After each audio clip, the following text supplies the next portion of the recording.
ये सारी बातें जो मुझे समझाई जाती हैं बचपन में, ये सारी बातें सच है। लड़की हूँ, ये सच है, मतलब मेरा शरीर एक महिला का है, तो ये सच है। मैं किस परिवार की हूँ मुझे समझाया जाता है, वो सच है। तो मुझे सारे सच बताए जाते हैं, लेकिन सत्य नहीं बताया जाता। दो बातों में फ़र्क हो गया ना?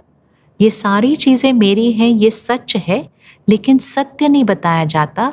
तो वो सब कुछ जो बाहर मैंने प्राप्त किया, जिसको आपने कहा कि वो जो ईगो है, उसके साथ मेरी अटैचमेंट हो जाती है। जैसे एक सुंदर सी डिब्बी है, उसके ऊपर एक बहुत सुंदर रैपिंग पेपर है, फिर उसके ऊपर एक बहुत सुंदर रिबन है।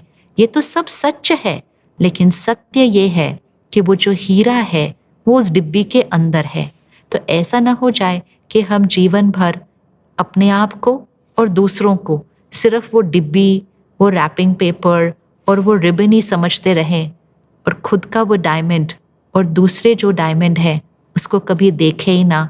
तो ना अपनी वैल्यू पता चलेगी, ना दूसरों की वैल्यू समझ में आएगी। डिब्बी डिब्बी को देखेगी और कहेगी, ओह ये डिब्बी मेरे से ज़्यादा सुंदर है, ये रैपिंग पेपर मेरे से ज़्यादा खूबसूरत है, क्योंकि उन्होंने अपने इस जीवन में ज़्यादा पढ़ाई की है, ज़्यादा कमाई की है, उनका रैपिंग पेपर ज़्यादा सुंदर है। तो मैं अपने आप को कम महसूस करूँगी। औरों के डिब्बी, रैपिंग पेपर और रिबन से अलग है, लेकिन जो डायमंड है ना अंदर, वो सारे सेम है। वो सारे सेम हैं। वसुदेव कुटुंबकम, हमारे बीच कोई भिन्नता नहीं है। वो तभी आएगी जब हम इस सत्य को जान लेंगे, हम सब एक हैं।